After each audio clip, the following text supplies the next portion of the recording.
हरे कृष्णा।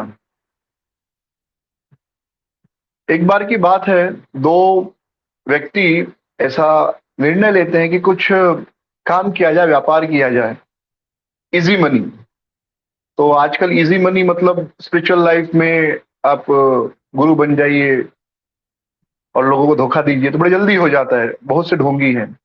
तो दोनों ने निर्णय किया कि एक ढोंगी गुरु बनेगा, दूसरा शिष्य बनेगा। और शिष्य का काम क्या होगा? गुरु की खूब प्रशंसा करना। गुरु जी समाधि में रहेंगे और लोग उनकी समाधि देखकर उनको कुछ दान दक्षिणा देंगे। तो निर्णय हो गया कि भाई जो भी आएगा आधा आधा बांट लिया जाएगा। तो जंगल में दोनों पहुंचे एक स्थान पर जहां से लोगों का आना जाना लगा रहता है। वहां एक शांत स्थान पर पेड़ के नीचे गुरुजी समाधि लगाकर बैठ गए और शिष्य महोदय उनकी सेवा में लग गए। तो उन्होंने देखा कि एक राजा का पूरा सेना के साथ आ रहा है वहां पर। तो गुरुजी तुरंत तैयार हो गए, आंखें बंद करके समाधि में बैठ गए एकदम। राजा की सवारी और सैनिक वहां पास से गुजरे और शिष्य जो है अपने गुरु का खूब गुणगान कर रहे थे। राजा उतरे, गुरुजी को प्रणाम किया। राजा ने पूछा कि ये गुरुजी कब उठेंगे, कब दर्शन देंगे? शिष्य ने कहा नहीं नहीं, ये तो अब समाधि में बैठ गए हैं।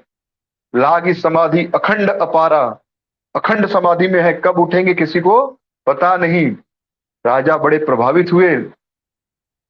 उन्होंने दो सोने की मोहरें, टू गोल्ड कॉइन्स, उन्होंने दो गोल्ड कॉइन्स लिए और ऐसे चरणों में रख दिए और राजा फिर प्रणाम करके चले गए। जब राजा कुछ दूर चले गए तब ढोंगी गुरु ने आंखें खोली तो क्या देखा उन्होंने कि एक सोने का सिक्का है। तो उन्होंने अपने ढोंगी शिष्य से कहा कि अरे यहाँ पर तो दो सोने का सिक्का होना चाहिए, राजा ने दो सोने का सिक्का दिया था, एक ही क्यों है? तो शिष्य ने कहा नहीं नहीं, एक ही दिया था। राजा ने कहा अरे नहीं भाई, दो सिक्का दिया था। शिष्य ने कहा अरे एक ही सिक्का दिया था।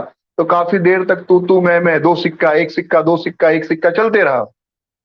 अंत में ढोंगी शिष्य ने पूछ लिया कि आप तो आंखें बंद करके बैठे थे, तो आपको कैसे पता चला कि दो सिक्के दिए थे?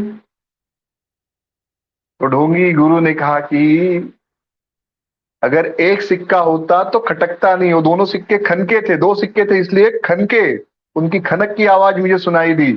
एक सिक्का कभी खनकेगा नहीं, दो सिक्का होंगे तो ही टकरा कर खनकेंगे। तो शिष्य ने कहा ओहो, आंखें तो बंद थी आपकी, लेकिन ध्यान पूरा उस खटके पर ही था, उस खनक पर ही थी। भले ही झूठा, लेकिन समाधि जब लगाए थे तो थोड़ी देर तो ध्यान कर लिए होते भगवान का। तो ये जो खटका है, खनक है जो, ये हम सब जब अपना जप शुरू करते हैं तो लेकर बैठते हैं।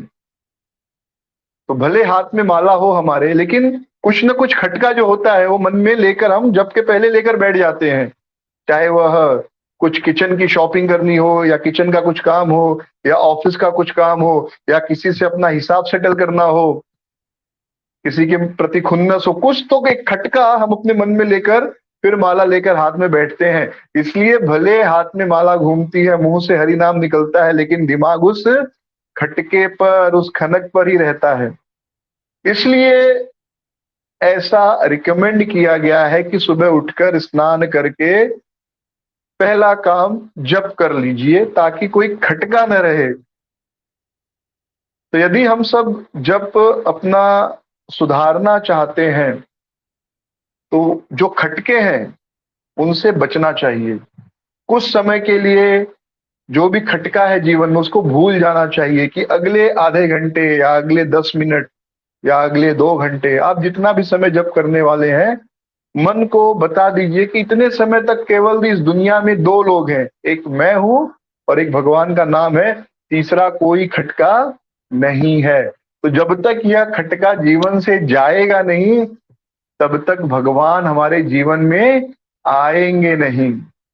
तो जप के पहले खटके को दूर भगा दीजिए। हरे कृष्ण। श्रील प्रभुपाद की जय।